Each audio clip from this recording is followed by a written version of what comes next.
Okay, Elias, today you learned about 2 Samuel 18, verses 1 through 14 and verse 33, as well as Psalms 145 and 9.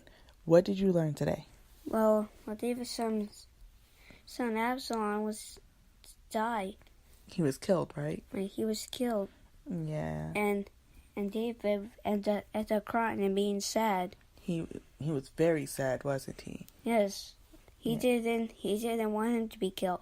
He didn't want Absalom to die, right? Right. Yeah, but Absalom was coming to kill David, right? Yes, with his army. Yeah, he had a whole army together, right? Right. And they planned it out, and they was going forth, and they was going to kill David, right? Right. But David didn't want nothing to happen to Absalom, even though Absalom wanted something to happen to David, right? Right. Sad, isn't it? Yes. That somebody could want to do something to you, and you don't want no harm done to somebody else, right? Right. That's kind of a sad thing, but that happens. And so basically, Absalom sought to kill David, and David told his men, because his army was going out to defend David, right? But David wanted to go out there too, because he was going to spare Absalom's life. But his men said, we don't need nothing to happen to you. You're our king, so you stay behind. And so David did. He listened. And though,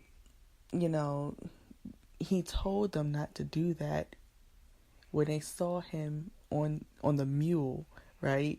He was riding on a mule, and the mule and him got caught in the trees, and he was dingling, and he was in a really bad place, right? Mm-hmm. It's a real bad place. And when they what's that? What's what?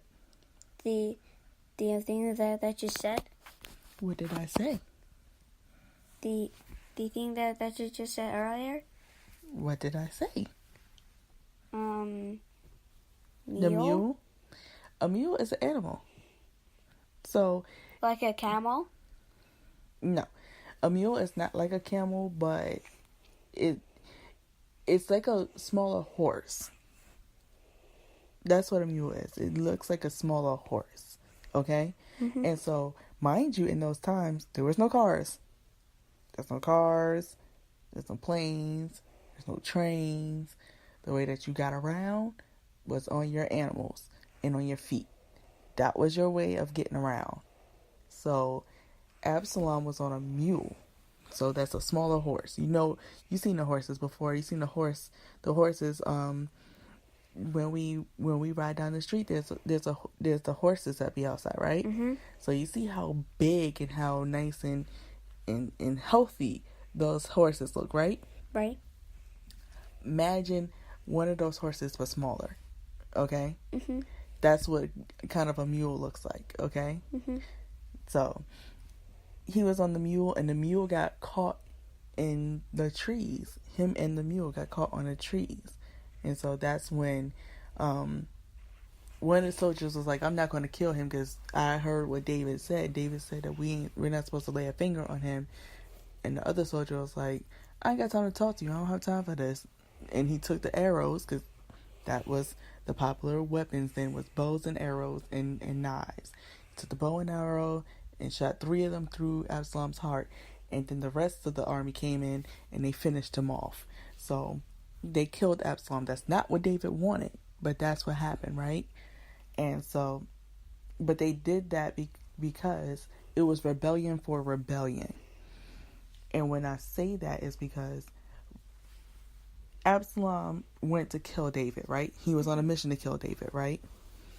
And sometimes there are people that are going to try to kill you with their words, murder your name, and other means to block you because of what you possess on your life, which is gifts from God. Even though Absalom had his own gifts, if he was to recognize his own gifts, all he wanted to do was overthrow what belonged to David, even though God gave that to David.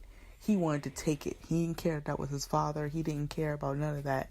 He wanted to take it because it looked good on David. Therefore, he thought it was going to look good on him, even though that wasn't how that was supposed to go, right? Right.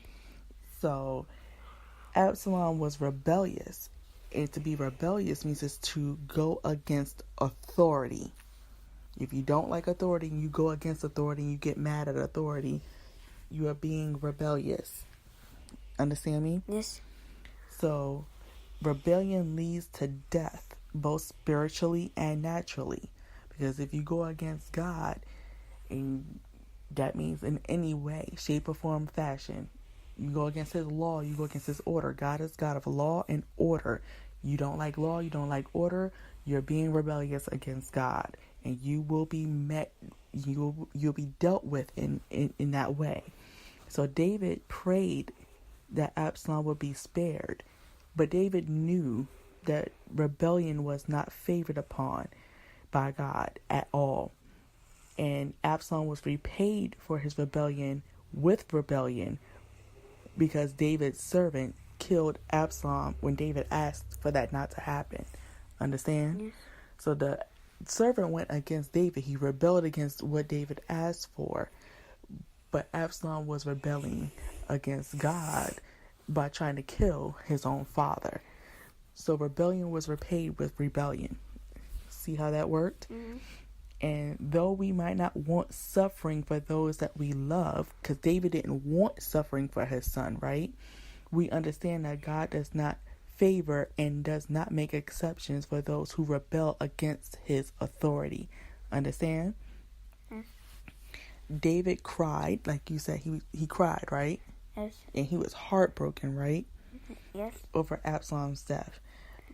But David's love could not change Absalom's rebellious heart. And Absalom did not want to. He refused to change his rebellious heart, which made it even sadder for David when the judgment and the sentence was handed out, which was his death. So that's why David was so heartbroken. Because if his love could change Absalom's rebellious heart, he would have done it. And he would have handed over his own life so that Absalom could have changed his. But that's not how the way that works. The person who is doing the rebellion has to want to change their own life. We can't love them to change. They have to love themselves to change. And so that's how that works. Do you understand? Yes. Good job today, kid.